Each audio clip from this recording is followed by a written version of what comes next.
கடந்த அக்டோபர் 22ஆம் தேதி Kuala Lumpur Jalan கொன்லேவில் உள்ள ஒரு ஹோட்டல் கழிவறையில் 31 வயதுடைய தைவானிய பெண் இன்ஃப்ளூயன்சர் ஒருவர் சடலமாக கண்டெடுக்கப்பட்ட சம்பவம் தொடர்பான வழக்கை கொலை வழக்காக மாற்றுவதாக கோலாலம்பூர் காவல்துறை இன்று உறுதிப்படுத்தியுள்ளது.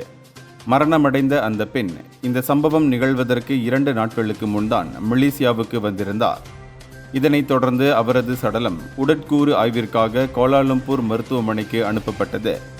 அது மட்டுமின்றி இந்த சம்பவம் நடந்தபோது அதே அறையில் இருந்ததாக சந்தேகிக்கப்படும் உள்ளூர் ரேப் பாடகர், பிரபலமாக நமாவி என்று அழைக்கப்படும் வி மெங்சி, போதைப்பொருள் வைத்திருந்தது மற்றும் பயன்படுத்தியது ஆகிய சந்தேகத்தின் பேரில் கைது செய்யப்பட்டுள்ளார்.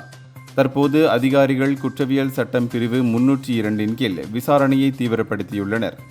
இந்த வழக்கு உள்ளூர் மற்றும் சர்வதேச சமூகத்தை அதிர்ச்சியடைய செய்துள்ளது. இந்தியர்களின் இதய குரல் மக்களோசை.